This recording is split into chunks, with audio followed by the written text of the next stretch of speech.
Je me suis réveillé en hurlant, les poumons emplis de la fumée âcre qui m'étouffait encore dans ma dernière vie. Le feu dévorait ma peau, et je sentais les os craquer sous la chaleur infernale, mais cette fois, ce n'était pas la fin, c'était le début. Mon cœur battait à tout rompre, non pas de douleur, mais d'une rage froide qui me traversait comme un poignard. J'étais revenu, piégé dans le corps de celle que j'avais été 13 ans plus tôt, juste avant que ma sœur, Élise, ne déchaîne l'enfer sur notre famille.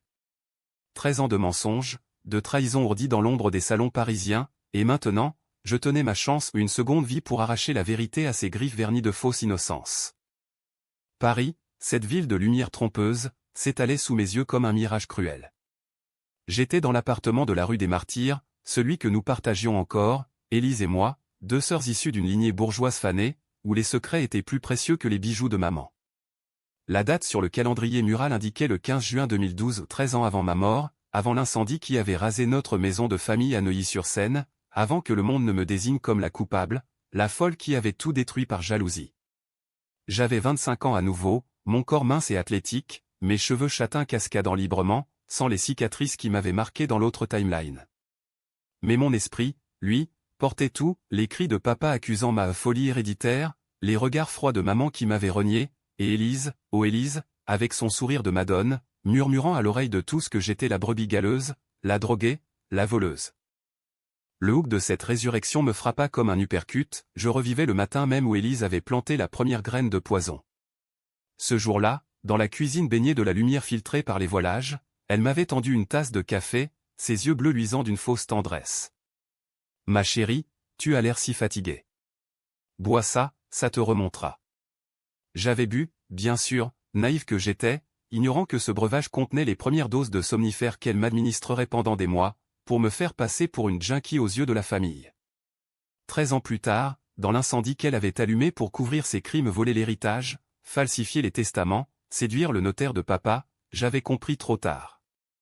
Mais maintenant, je sentais le goût amer sur ma langue, et au lieu de l'avaler, je recrachais le liquide dans l'évier, les mains tremblantes de fureur contenue. Je me levai d'un bond, le miroir de la salle de bain me renvoyant l'image d'une femme brisée mais résolue. Élise dormait encore dans la pièce d'à côté, sa respiration régulière comme un métronome de mensonges. Je fouillais ses affaires avec une précision chirurgicale, fruit de mes souvenirs hantés. Dans le tiroir de sa commode, sous une pile de lingerie en dentelle si chic, si Élise, je trouvais la première preuve, un flacon de benzodiazépine, étiqueté au nom d'un médecin complice, et une lettre froissée adressée à notre cousin Julien, ce serpent qu'elle avait enrôlé pour répandre les rumeurs. « Julien chéri, il faut que tu parles à oncle Henri. Dis-lui que Camille voit des ombres, qu'elle vole de l'argent pour ses habitudes.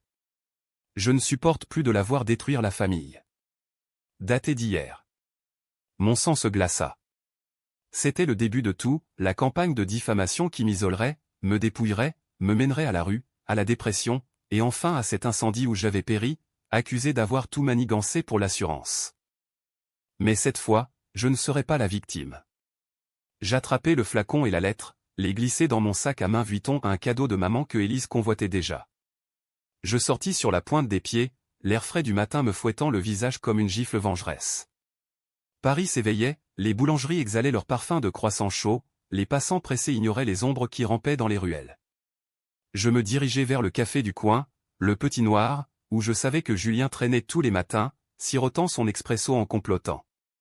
Il était là, bien sûr, ce lâche aux lunettes rondes et au sourire huileux, feuilletant le monde comme si le destin des autres n'était qu'une chronique mondaine. Julien, dis-je d'une voix suave, m'asseyant en face de lui sans invitation. Il sursauta, ses yeux s'écarquillant derrière ses verres. « Camille ? Qu'est-ce que tu fais là si tôt ? Élise m'a dit que tu n'étais pas bien. » Je souris, un sourire qui n'atteignait pas mes yeux, et posai la lettre sur la table, bien en évidence. « Élise t'a dit beaucoup de choses, n'est-ce pas ? Mais dis-moi, cousin, combien elle te paye pour tes petits services ? Ou est-ce juste l'illusion d'être dans le coup qui te fait bander ? » Il pâlit, bafouilla des excuses, mais je ne lui laissai pas le temps. D'un geste fluide, je renversai son café sur ses genoux, le liquide brûlant le faisant hurler. Les clients se tournèrent, murmures excités dans l'air. « Lis ça, Julien. Et souviens-toi, si tu ouvres la bouche sur moi une seule fois de plus, je m'assure que toute la famille sache pour tes dettes de jeu, et pour cette nuit avec la femme de l'oncle Henri. » C'était un bluff, mais dans ma vie précédente, j'avais appris ces vices par hasard, lors d'une conversation ivre. Il se tassa, vaincu, et je partis, le cœur battant d'une excitation coupable.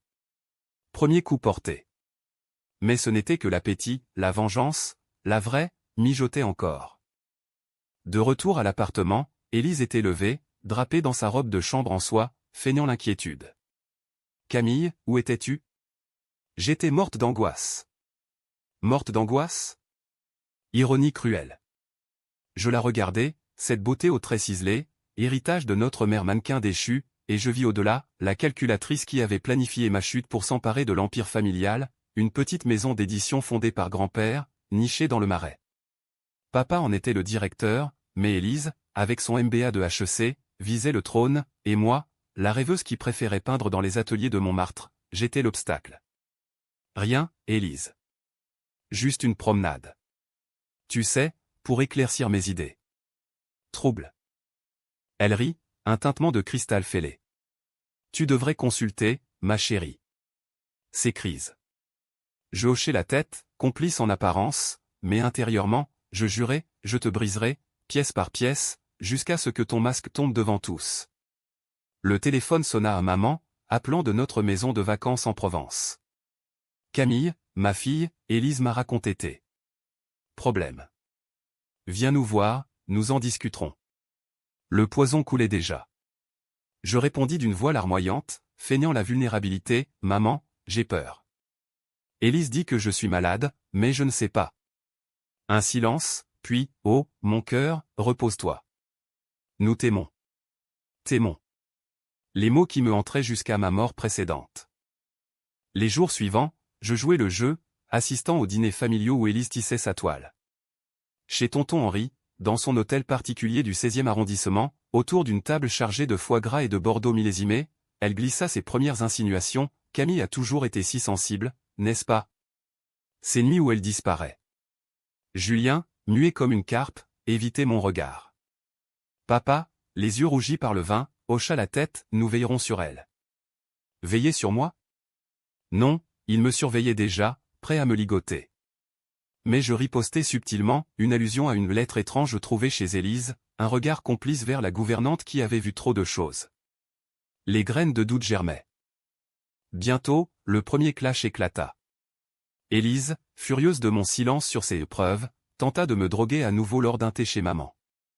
Je feignis l'ingestion, puis, dans la salle de bain, je vomis tout, enregistrant discrètement sa voix sur mon téléphone. « Juste un peu de repos, Camille. Tu en as besoin. » La nuit, seul dans mon lit, je pleurais non de tristesse, mais de rage pure. 13 ans d'isolement, de thérapie forcée, de reniement, tout ça pour qu'elle hérite de 5 millions d'euros et du contrôle de l'édition. Mais j'avais des atouts maintenant, mes souvenirs, ma lucidité, et une détermination qui frôlait la folie. La tension montait comme une symphonie de Ravel, dissonante et inéluctable.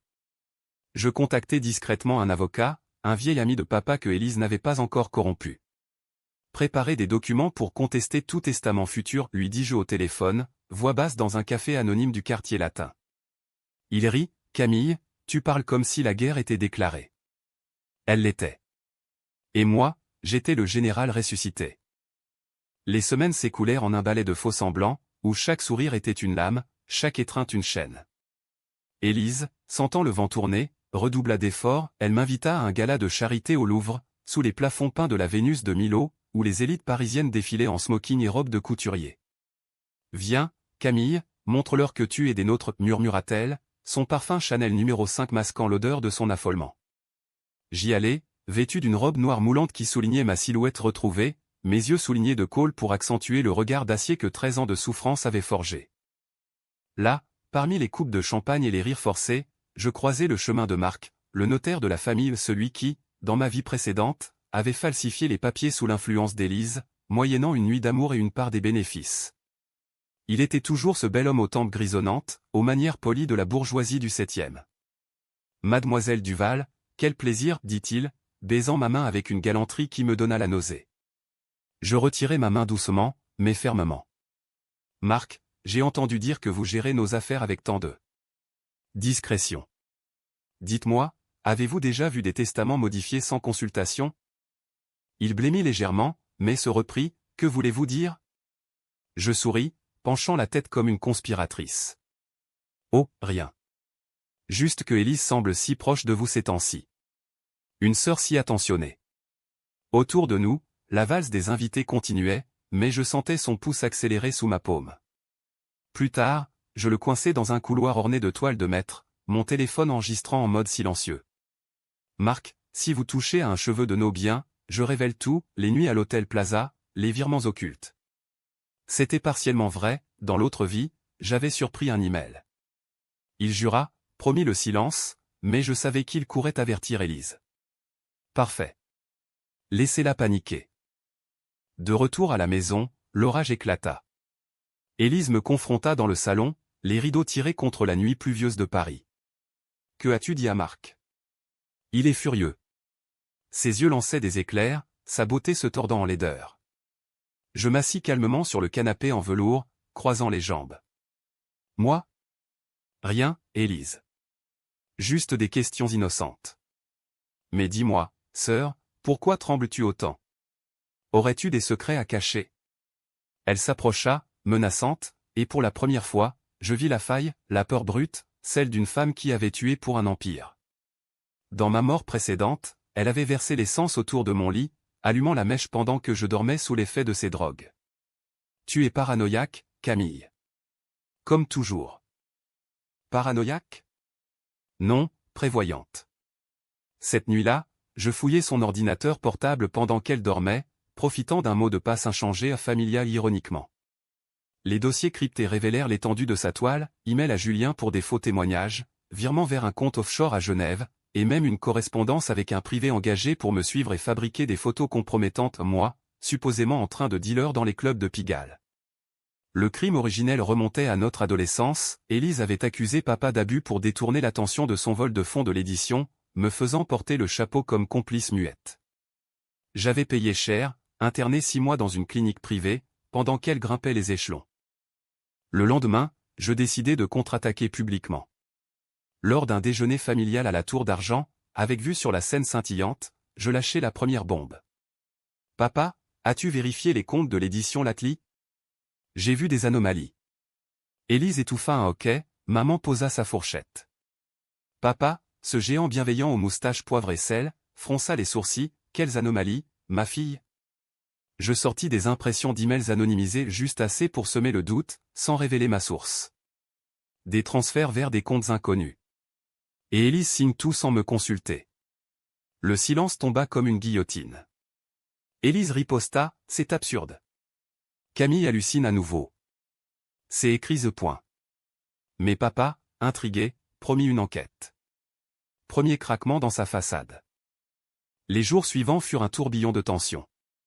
Élise tenta de m'isoler, appel à mes amis artistes, les accusant de m'encourager dans la décadence. Mais j'avais anticipé, les prévenant d'avance avec des textos cryptés, Élise ment. Vérifiez tout.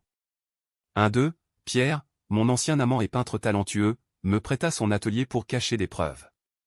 Là, sous les toiles inachevées, je complotais ma prochaine étape, infiltrer son cercle intime.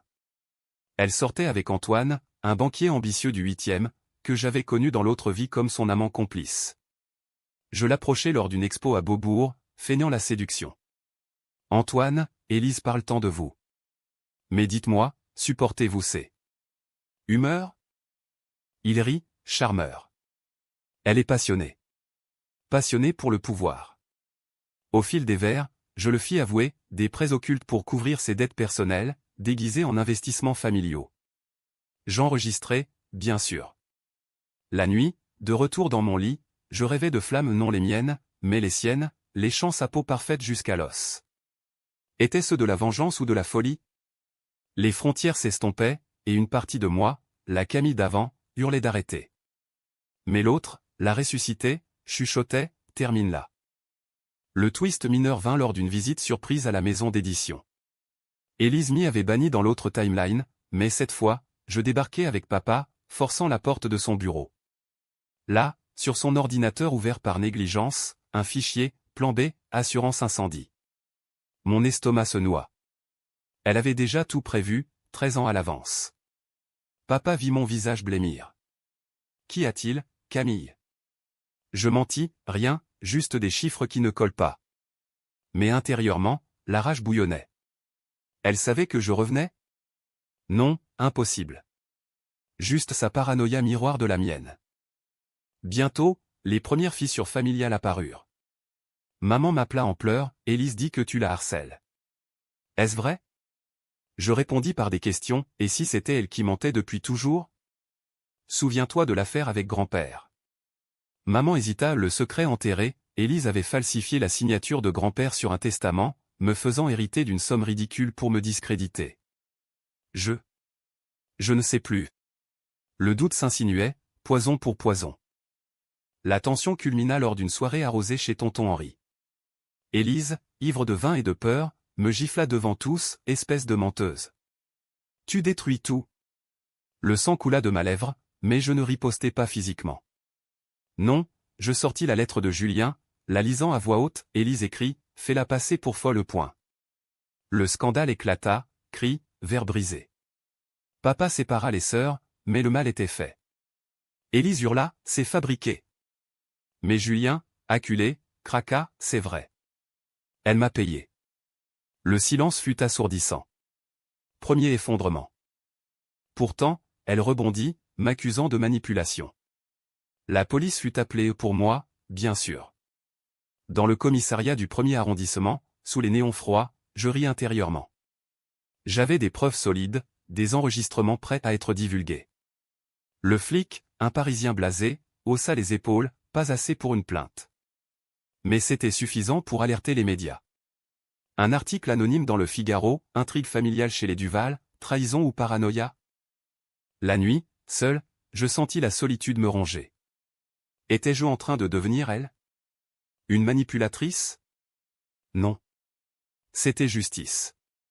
Et la vraie bataille ne faisait que commencer. L'article du Figaro agit comme un catalyseur, transformant notre drame familial en soap-opéra pour les salons parisiens. Les invitations se raréfièrent, les regards se firent obliques lors des rencontres fortuites sur les Champs-Élysées. Élise, acculée, contre-attaqua avec une élégance venimeuse, elle organisa un dîner réconciliateur chez nous, invitant un psy renommé, le docteur Laurent, pour aider Camille avec ses délusions.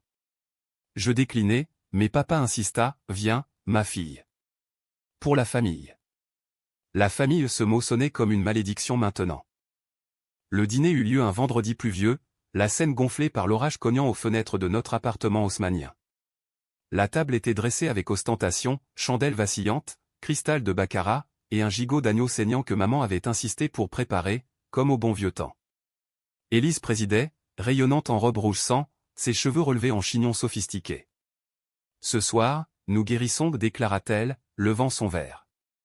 Guérissons? Je bus à peine, observant le docteur Laurent, un homme sec aux yeux perçants, qui notait déjà dans son carnet. Mademoiselle Duval, votre sœur m'a parlé de vos épisodes. Pouvez-vous me décrire une crise récente? Je souris, fourchette en main. Docteur, une crise. C'est quand on réalise que sa propre chair et sang vous a drogué pendant des mois pour voler votre vie. Un hoquet collectif. Élise pâlit, Camille, arrête ce cirque. Mais je continuai, voix calme comme la mort, le 15 juin, elle a mis des somnifères dans mon café. J'ai la preuve, analyse toxicologique en labo indépendant. J'avais payé un chimiste discret pour confirmer les résidus. Papa se figea, maman porta la main à sa gorge. Le docteur Laurent toussa, c'est grave. Madame Duval, avez-vous une explication? Élise éclata en sanglots théâtraux, larmes de crocodile coulant sur ses joues poudrées.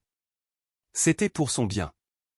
Elle était en dépression, je voulais l'aider à dormir. Maman la serra dans ses bras, ma pauvre Élise, tu as tant porté. Porté? Elle avait porté le fardeau de ses crimes, oui. Je me levai, renversant ma chaise avec un fracas qui fit trembler les lustres. Aider? Comme quand tu as falsifié le testament de grand-père, Élise? Ou quand tu as couché avec Marc pour qu'il détourne les fonds? Les mots tombèrent comme des grenades. Tonton Henri rougit, Julien baissa la tête.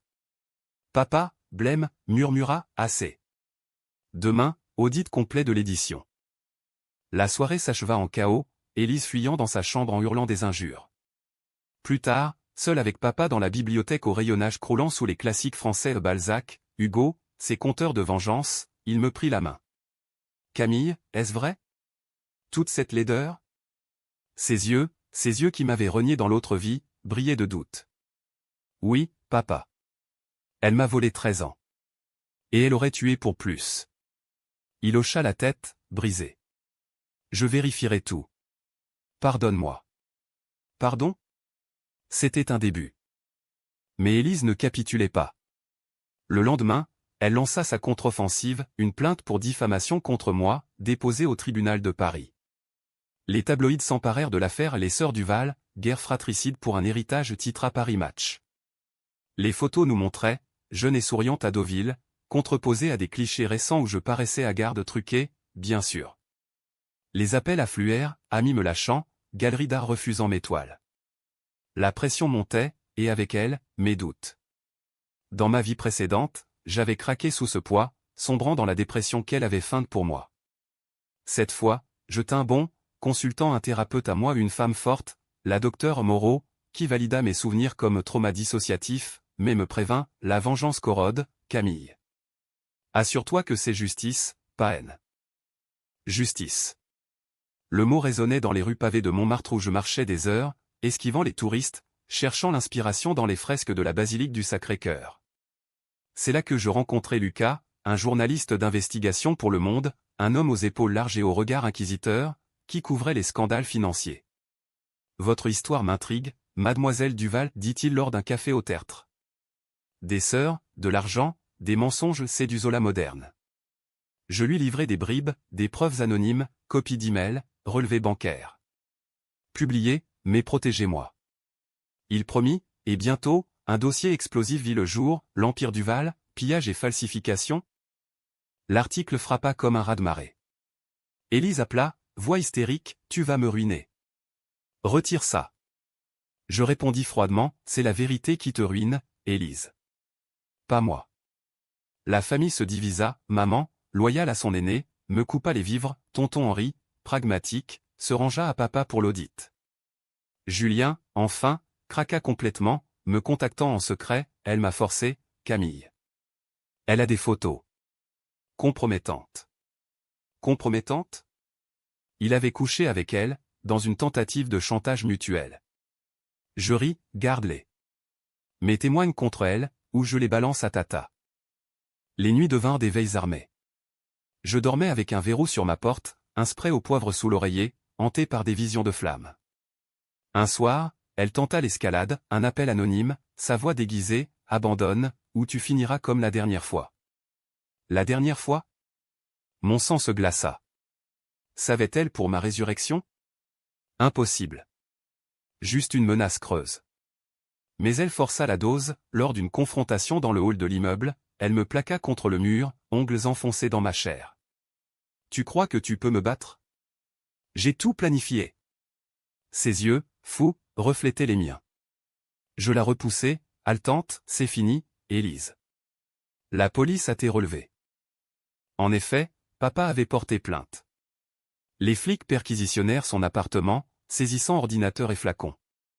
Elle fut interrogée, relâchée sous caution, mais le doute s'était mué en certitude pour beaucoup. Maman, brisée, m'appela enfin, viens, ma fille. Parlons. Chez elle, dans la maison de Neuilly, entourée de photos jaunies, elle pleura, j'ai cru Élise. Elle était si parfaite. Parfaite? Une vipère en soi. Nous réconciliâmes partiellement, mais la blessure saignait encore. Le climax familial survint lors de l'assemblée des actionnaires de l'édition. Élise, pâle mais combative, présenta ses comptes falsifiés. Je surgis, flanqué de Lucas et de l'avocat. Mensonge, criai-je, projetant des slides, transferts, emails, témoignages. La salle explosa en murmures. Papa se leva, Élise, démissionne. Ou la justice le fera. Elle s'effondra, hurlant, c'est elle. La folle. Mais les preuves parlaient plus fort. Pourtant, dans l'ombre, elle ourdit son coup bas, un faux suicide note, m'accusant de l'avoir poussé au désespoir. Trouvé sur son bureau, il circulait déjà. La police revint, menottes prêtes. Je fus arrêté, jeté en cellule froide du 36 quai des Orfèvres. Tu vois, Camille?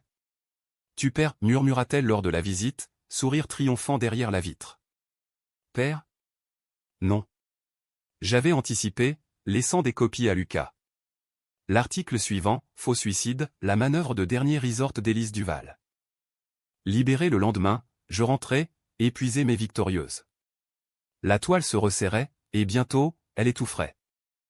La libération fut un triomphe amer, les flashs des paparazzi m'aveuglant à la sortie du tribunal comme des éclairs de jugement dernier. Paris, cette garce volage, avait tourné la page sur ces scandales plus croustillants, mais notre affaire Duval clouait encore Élise au pilori médiatique. Elle se terra dans un hôtel discret du 6e arrondissement, soi-disant pour se reposer, mais je savais, elle complotait, contactant des avocats véreux et des amis influents pour un contre-coup. Moi? Je repris l'édition, papa me nommant directrice intérimaire, un rôle que j'acceptais avec une joie féroce. Les bureaux du Marais, avec leurs murs tapissés de livres jaunis et l'odeur d'encre fraîche, devinrent mon bastion. Nettoyer tout, ordonner jeu à l'équipe, virant les complices d'Élise un par un, licenciement discret, mais définitif. Les preuves s'accumulaient comme des corps dans un polar de Simenon. L'audit révéla 2 millions détournés, versés dans ses comptes suisses. Marc, le notaire, craqua lors d'un interrogatoire, elle m'a séduit, promis une part. J'ai falsifié pour elle. Son témoignage, enregistré, fut la clé. Julien, repentant, fournit les photos non pas les siennes, mais celles qu'Élise avait truquées pour me discréditer. Maman, enfin, fouilla le passé, des lettres de grand-père, cachées dans le grenier, prouvant qu'Élise l'avait empoisonné lentement avec des herbes médicinales pour accélérer l'héritage. Le secret enterré, notre grand-père, ce pilier bourru, n'était pas mort d'un cancer fulgurant, mais d'une overdose calculée. Mon Dieu, qu'ai-je élevé, sanglota maman, me serrant contre elle pour la première fois depuis des années. Mais Élise, cette hydre, repoussa ses têtes. Elle lança une campagne en ligne, anonyme bien sûr, des posts sur des forums chics, me dépeignant comme la sociopathe, la ressuscité des enfers, une allusion floue à mes hallucinations sur un passé alternatif que j'avais laissé échapper en thérapie. Les trolls pullulèrent, mes toiles vandalisées lors d'une expo solo à Saint-Germain-des-Prés une nuit, mon téléphone vibra, un message de Lucas. Attention, elle engage un privé pour te suivre. Et il y a des rumeurs d'incendie. Incendie. Le mot me paralysa. Dans l'autre vie, c'était son crime final, me droguer, m'enfermer, allumer le feu pour l'assurance et me faire accuser post-mortem. Était-ce un bluff? Je renforçai la sécurité, installant des caméras, dormant avec une arme illégale, mais nécessaire.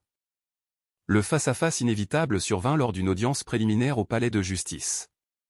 Élise, escortée par 2 avocats en costumes anthracites, traversa la salle d'audience comme une reine déchue, son tailleur Chanel froissé trahissant ses nuits blanches. Je m'assis en face, flanqué de mon avocat et de papa, qui serrait ma main comme un étau. Votre honneur, commença son conseil, ma cliente est victime d'une campagne de calomnie orchestrée par sa sœur instable. Instable? Je bondis intérieurement, mais attendis mon tour. Quand vint le mien, je déballai tout, les drogues, les falsifications, l'empoisonnement de grand-père. Et l'incendie? Elle l'a planifié pour me tuer, conclus-je, voix tremblante mais ferme. La salle murmura, le juge haussa un sourcil, preuve. Les preuves déferlèrent, expertise toxicologique, expertise graphologique, témoignage en chaîne. Marc pleura sur l'estrade, oui, j'ai couché avec elle. Oui, j'ai falsifié. Julien, pâle comme un linge, confirma les rumeurs. Même Antoine, le banquier, apparut, forcé par une subpéona, les prêts étaient pour ses dettes de jeu. Elle est accro. Accro? Élise, accro au jeu. Un détail nouveau, un vice caché que même moi n'avais pas soupçonné dans l'autre vie. Elle hurla, mensonge. Tous des menteurs payés par elle. Mais le juge ordonna sa détention provisoire. Quand on l'emmena, menottes cliquetant, elle se tourna vers moi, yeux injectés de haine, ce n'est pas fini, Camille. Tu paieras pour ça. En cellule, elle bouillonna, mais dehors, la vengeance prenait forme. Je refusai la pitié, pas de visite, pas de lettre. Au lieu, je visitai grand-père au cimetière de Passy, déposant des roses sur sa tombe moussue. Repose en paix. La vérité éclate. Les médias, affamés, publièrent des portraits, moi, la survivante vengeresse, elle, la manipulatrice démasquée. L'édition prospéra sous ma houlette, publiant un roman à clé sur notre saga anonyme, mais évident. Pourtant, le doute me rongeait. Étais-je meilleur qu'elle? Mes méthodes d'enregistrement secret, bluff, séduction calculée d'Antoine frôlaient l'éthique. La docteure Moreau me mit en garde, la boucle de trauma risque de te transformer en monstre. Monstre? Peut-être. Mais la nuit de l'incendie hantait mes rêves, les flammes dansant, son rire spectral. Un soir, Lucas m'invita à dîner, au Fouquet's sur les champs, pour le célébrer. Ses yeux chauds, sa main sur la mienne, tu es forte, Camille. Plus que quiconque. Pour la première fois, je sentis une faille dans mon armure désir, vulnérabilité. Nous nous embrassâmes sous les lumières tamisées, un baiser salé de larmes retenues. Mais le feu vint. Littéralement. Une semaine plus tard, un appel paniqué de papa, l'édition brûle. Je courus, cœur au bord des lèvres, traversant Paris en taxi fou. Les flammes dévoraient le bâtiment du Marais, pompiers hurlants, foule goguenarde. Arçon, confirma l'enquêteur, essence, mèche allumée de l'intérieur. Élise? Libérée sous caution le matin même, elle avait un alibi teinté avec maman. Mais qui d'autre? Un twist me frappa, Julien, désespéré, avait avoué sous pression qu'elle l'avait menacé de révéler son inceste lointain avec une cousine. Non, attends, c'était moi, la cible, mais l'édition était mon cœur. L'enquête pointa un complice, le privé qu'elle avait engagé, un ex-flic corrompu nommé Duval, ironie du sort. Il craqua vite, balançant Élise, elle voulait te briser en détruisant ton legs. La presse explosa, incendie Duval, la folle tentative de sabotage. Son procès fut avancé, charges alourdies de tentative de meurtre. Lors de l'audience, je témoignai, voix d'acier, elle m'a tué une fois. Pas deux. La salle tressaillit, tué une fois? Un lapsus de ma résurrection, que Lucas couvrit comme métaphore poétique. Élise, enchaînée, me foudroya du regard. Tu n'es rien sans moi, cria-t-elle. Rien. J'étais tout, la phénix des cendres. Le procès d'Élise Duval s'ouvrit sous un ciel de Paris automnal, feuilles mortes tourbillonnant autour du palais comme des confettis macabres d'une fête funèbre. La salle d'audience, avec ses boiseries sombres et ses bustes de juges austères, puait la sueur de la trahison. Je m'y assis, témoin star, vêtu d'un tailleur gris perle sobre, invincible. Papa à mes côtés, vieilli de 10 ans en quelques mois, serrait un chapelet de perles qui avait appartenu à grand-mère. Maman, absente les premiers jours, finit par venir, visage ravagé, s'asseyant au fond comme une ombre repentante. Élise, en orange carcéral, avait perdu son éclat, cheveux ternes, yeux cernés, mais sa langue restait une vipère. Votre honneur, c'est un complot. Ma sœur m'a haï depuis l'enfance. L'enfance. Le procureur déroula le fil, notre naissance à l'Hôtel-Dieu, moi la cadette choyée, elle l'aînée négligée par des parents absorbés par l'édition. Jalousie viscérale, nourrissant ses premiers mensonges, voler mes jouets, accuser les domestiques de mes bêtises. Mais le pivot, la mort de grand-père en 2005. Témoignage affluèrent, la pharmacienne qui avait vendu les herbes toxiques sans ordonnance, sous prétexte de recette familiale. Élise Duval les a achetées en cash, répétitivement déclara-t-elle, voix chevrotante. Puis, les drogues contre moi, les falsifications, les virements. Marc, en sueur sur l'estrade, avoua tout, elle m'a promis le mariage, puis m'a jeté comme un Kleenex usé. La salle ricana, Élise cracha, menteur. Mon témoignage fut le clou. Le 15 juin 2012, elle a commencé à me détruire. 13 ans de calomnie, d'isolement, culminant en un incendie où j'ai péri, dans un cauchemar que je revis encore. Le juge fronça les sourcils, péri? Expliquez. Je balayai d'une main, métaphore, votre honneur. L'incendie de l'édition était sa répétition.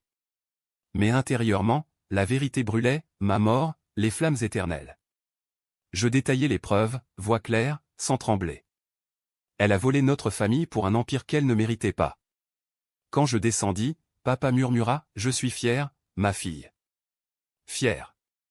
Le mot guérit une plaie ouverte. Le twist final frappa comme un coup de théâtre de Racine. Lors de sa défense, Élise produisit une lettre ma lettre, soi-disant, datée de 2011, je te hais, Élise.